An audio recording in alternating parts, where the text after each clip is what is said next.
സാധാരണഗതിയിൽ ഫുട്ബോളിൽ ഗോൾ കീപ്പർമാർ അങ്ങനെ കോച്ചുമാരായിട്ട് വരാറില്ല. പക്ഷെ വരുന്നവരെല്ലാം ഒരു ഒന്നൊന്നര അടാർ ഐറ്റങ്ങൾ തന്നെ ആയിരിക്കും. അതിൻ്റെ ഏറ്റവും വലിയ ഉദാഹരണമാണ് ഇപ്പം മോഹൻ ബഗാൻ സൂപ്പർ ജയൻസ് അവരുടെ നിയുക്ത പരിശീലകനായിട്ട് നിയമിച്ച മൊലീനയുടെ കാര്യം. മൊലീന ആരാണ്, എന്താണ്, എങ്ങനെയാണെന്നൊക്കെ ഇന്ത്യൻ ഫുട്ബോൾ ആരാധകരെ, പ്രത്യേകിച്ച് കേരള ബ്ലാസ്റ്റേഴ്സിൻ്റെ ആരാധകരെ പറഞ്ഞു പിടിപ്പിക്കേണ്ട കാര്യമില്ല. കൊച്ചിയിലിട്ട് ബ്ലാസ്റ്റേഴ്സ് ആരാധകരെ കണ്ണീര് കുടിപ്പിച്ച് കൊച്ചിയിൽ കപ്പിനും ചുണ്ടിനും ഇടയിൽ വെച്ച് മോഹിപ്പിച്ച ശേഷം ആ കനക കിരീടം കേരള ബ്ലാസ്റ്റേഴ്സിൻ്റെ കയ്യിൽ നിന്നും തട്ടിപ്പറിപ്പിച്ചു കൊണ്ടുപോയ ആ പരിശീലകൻ മൊലീന, അത്ലറ്റിക്കോ മാഡ്രിഡിനെ മൂന്നാമത്തെ സീസണിൽ കിരീട ജേതാക്കളാക്കിയ ജോസെ മൊലീന എന്ന പരിശീലകൻ വീണ്ടും മോഹൻ ബഗാൻ സൂപ്പർ ജയൻസിന്റെ പരിശീലകനായി വരികയാണ്. അദ്ദേഹത്തിന്റെ മാനേജീരിയൽ കരിയറിനെ കുറിച്ച് പറയാനാണെങ്കിൽ വില്ലാറായലിന് വേണ്ടിയിട്ടാണ് അദ്ദേഹം managerial career സേവനമനുഷ്ഠിച്ചത്.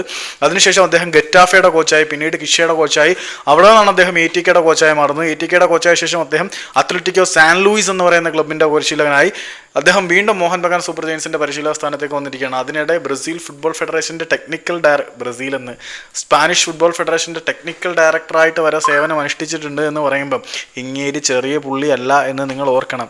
So welcome back Jose Molina to burn ISL again. Indian super ലീഗിനെ നിർത്തിക്കത്തിക്കാൻ ഒരു തവണ കൂടി മോഹൻ ബഗാൻ സൂപ്പർ ജയൻസിന്റെ ആരാധകർക്ക് അവരെ കിരീടത്തിലേക്ക് നയിച്ച ആ സൂപ്പർ പരിശീലകനെ സ്വാഗതം ചെയ്യാം.